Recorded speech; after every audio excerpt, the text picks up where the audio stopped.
Présentement, on n'a aucune nouvelle unité Accès-Logis de disponible, donc depuis 2 ans, on ne peut plus essayer de développer des nouveaux projets parce qu'on n'a pas d'unité disponible, on n'a pas de financement du gouvernement du Québec.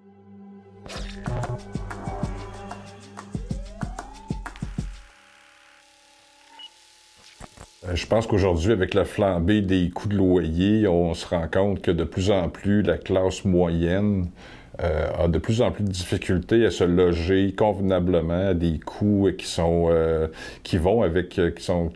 en harmonie avec leurs revenus. Puis au Canada, au Québec et au Canada, on parle grosso modo qu'une famille ne devrait pas payer plus que 30% de son revenu pour défrayer le coût du loyer, pour pouvoir avoir évidemment de l'argent pour pouvoir s'habiller, se nourrir et même avoir certains loisirs, soit avec les enfants et tout ça.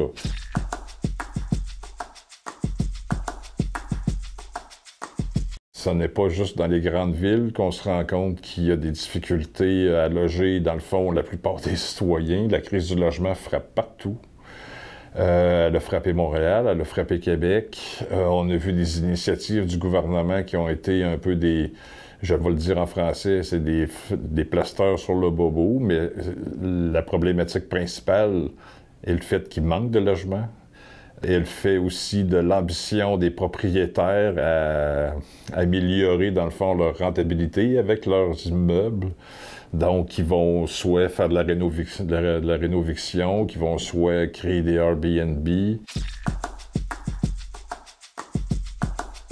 Grosso modo, il y a 25 ans, il y avait déjà eu une crise du logement et la société québécoise s'était dotée d'un outil de développement de logement social communautaire et coopératif qu'on appelle Accès-Logis.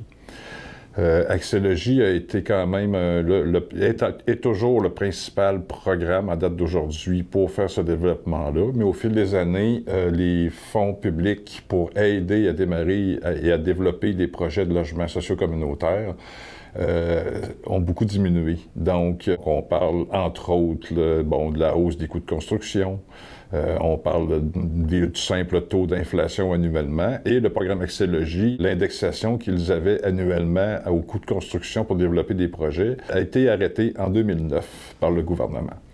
Ce qui s'est suivi par la suite, c'est qu'on a accumulé beaucoup d'unités qui n'ont pas pu être développées dans les 10 à 12 dernières années, qu'on se dépêche maintenant de terminer avec des budgets qui ne sont pas toujours adéquats. Et évidemment, on a aussi quand même une immigration qui est beaucoup plus importante qu'il y a 10 ou 20 ans.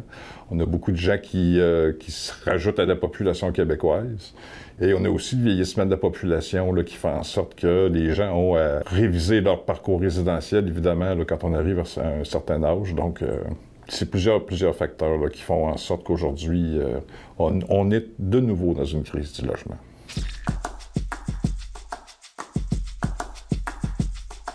Si on veut aider des familles moins nanties à bien se loger, bien, ça prend des programmes.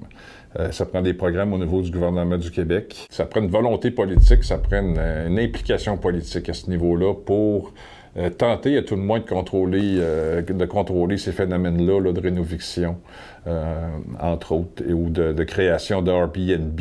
Je vous dirais que présentement, l'obstacle majeur c'est vraiment la sourde oreille que nous fait présentement le gouvernement pour nos revendications. Depuis les 2 ans, quasiment 3 ans de prise du pouvoir de la coalition Avenir Québec, on a eu des rencontres pour environ 1 heure ou 2 là, avec notre ministre. Donc, on a de la difficulté à passer nos messages, on a de la difficulté à passer notre expertise auprès du gouvernement présentement.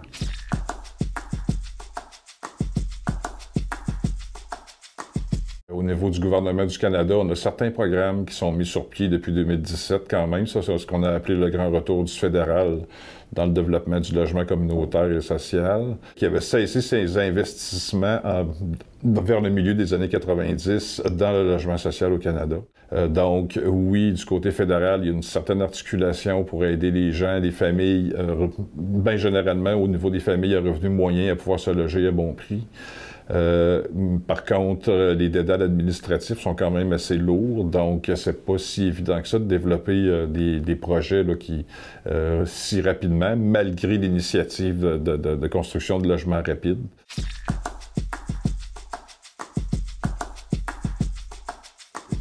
Au niveau du Québec, l'accès-logis, depuis 2 ans, on vit un grand vide au niveau de programmation de nouvelles unités au niveau du programme accès-logis. Comme l'an passé, on a vu le cri du cœur de 10 villes, les 10 plus grandes villes du Québec, demander au gouvernement d'avoir des unités. Présentement, on n'a aucune nouvelle unité accès-logis de disponible, donc depuis 2 ans, on ne peut plus essayer de développer des nouveaux projets parce qu'on n'a pas d'unité disponible, on n'a pas de financement du gouvernement du Québec.